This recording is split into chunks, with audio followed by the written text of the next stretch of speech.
السلام عليكم ورحمة الله وبركاته. سڵای خواتان لێبێتن. من وەجی ئازاد ئەحمەد لە قەزای خەباتەوە لەگەڵتانم. من یەکێکیش وەک لە قوتابیەکانی تر کەوا لە ساڵەکردنەوەی خولی ساڵەکردنەوەی مێشک و بەهێزکردنی یادگا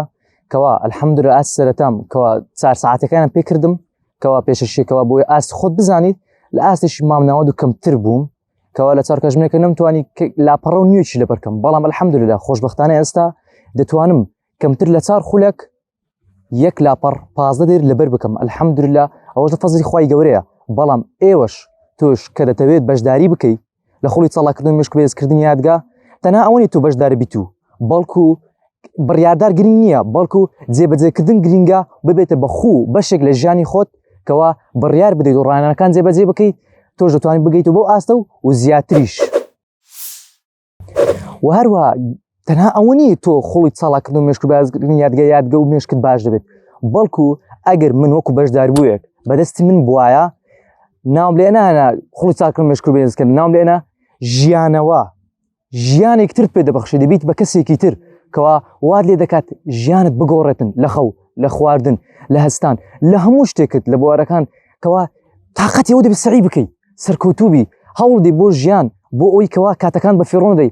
لێرەدا نەک کاتی کاتژمێر و بە ڕۆژەزان کاتی خولەک ئەزانیت و کەمتریش کەوا ئەزانیت تۆ ئەگەر نەڵێک کاتژمێرێک چنیە بەڵکو خولەکێک بڕۆ لەو کەسانە بپرسە کاتێک ئەڵێ ئەگەر خولەکێک درەنگتر کەوتبامایە لەوانەیە دام نەبەوە سارێک لیمی نەدابایە یان چرکەیەک و کەمتریش لەو کەسانێکەوە ڕاکەڕاکەین دەکەن ئەو وەرزش ئەکەن دەڵێ بە ئەوەندە کەمتر من لە یەکەم بوومە دووهەم بۆیە بڕۆن لەو کەسانە بپرسن یان بڕۆن لە دکتۆر بەڕێزەکان پرسن کاتژمێرێک چەند نرخ و بەهای هەیە چۆن قەدرگرانە کەوا لە کاتژمێرێکە نەشتەرگەریشی زۆر گرنگ دەکەن کەوا ئەگەر غەڵەتیشان کرد هەڵەیشان بکرد بایە لەناو ئەو نەشتەرگەریە لەوانەیە ژیانی کەسێک تێدا بچێتن و لە ژیان نەنەمێنێتن. و هەروە من ئامۆژگاری من بەندە بۆ ئێوەی ئەزیز بۆ تۆی ئەزیز کەوا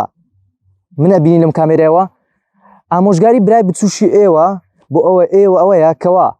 بەشداری بکەن، بەڵام گرنگ ئەوەیە تۆ بەس بەشداری بکەیت، گرنگ ئەوە تۆ جێبەجێ بکەیت و ببێتە خوو بەشێک لە خۆت تۆ بیکە ئەو کات ئینشاءالله تۆش ئەبی کەسێک وەکو من بێ فیدباک خۆت بدەیتەوە چۆن گۆڕایت و چیت بەسەر هاتن. هیوادارم ئەوە بڕیارێکدانێک بێت لە ژیانتداکەوە بڵێ خۆزگایە زووتر بم کردبایە. بەخوای گەورەتان دەسپێرم ئەمە هەر بمێنم بەخۆشی.